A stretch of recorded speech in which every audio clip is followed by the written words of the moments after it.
കൊൽക്കത്തയിൽ നിന്ന് 150 കിലോമീറ്റർ, പശ്ചിമ ബർദ്മാൻ ജില്ലയിലെ കട്വ സബ് ഡിവിഷനിലെ ഗിതഗ്രാം വില്ലേജ്. സമയം രാവിലെ 10 മണി. ഒരു ചരിത്ര മുഹൂർത്തത്തിന് തയ്യാറെടുക്കുകയായിരുന്നു ഈ ഗ്രാമവും അവിടുത്തെ വലിയൊരു വിഭാഗം മനുഷ്യരും. വലിയ പോരാട്ടത്തിലൂടെ ദലിതർ ക്ഷേത്രപ്രവേശനം നടത്തി. കഴിഞ്ഞ ദിവസം ജില്ലാ ഭരണകൂടം മുതൽ സംസ്ഥാന സർക്കാരിനെ വരെ അഭ്യർത്ഥനകളും പരാതികളുമായി എത്രയോ വട്ടം സമീപിച്ചിരുന്നു അവർ.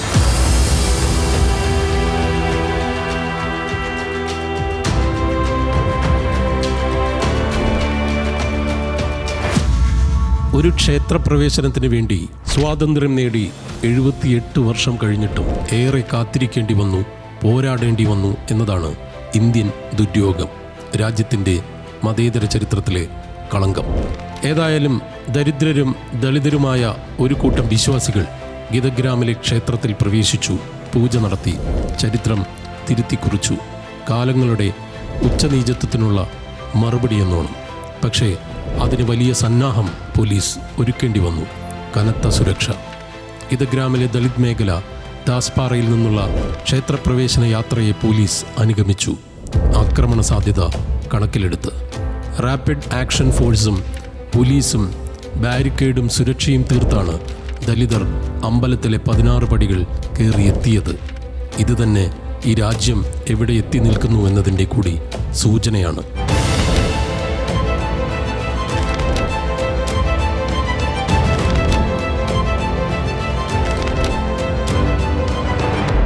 ഞങ്ങളുടെ മുൻ തലമുറകൾക്ക് പ്രവേശനം നിഷിദ്ധമായ ക്ഷേത്രമാണിത്. പോരാടി അത് സാധിച്ചെടുത്തിരിക്കുന്നു. ജില്ലാ ഭരണകൂടത്തിന് നന്ദി. ഗിതഗ്രാമിൽ നിന്നുള്ള വിശ്വാസിയായ ദലിത് യുവതി ലക്കിദാസ് പറഞ്ഞു. ദാസുകൾ ദളിത് ഉപവിഭാഗമാണ്. ചെരുപ്പുകുത്തികൾ എന്ന് നാട്ടുകാർ അവരെ വിളിച്ചിരുന്നു.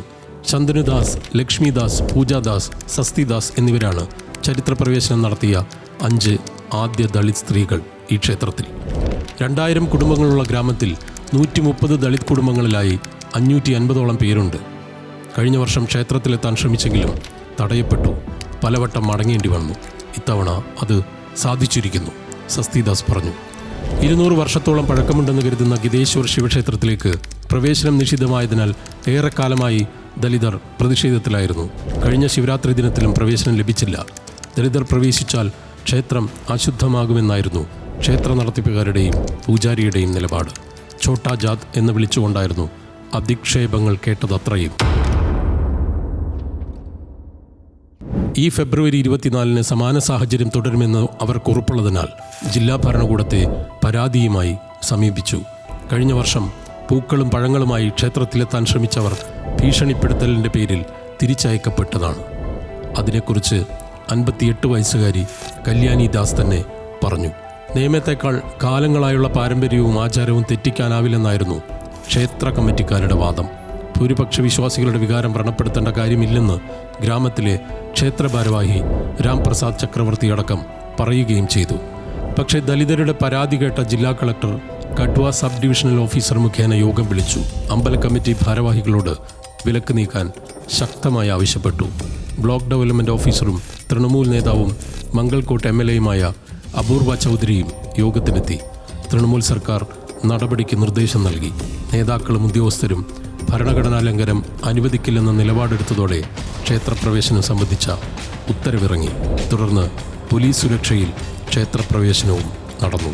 ആചാരമല്ല ഭരണഘടനയാണ് വലുതെന്ന് തെളിയിക്കുന്ന നടപടികൾ.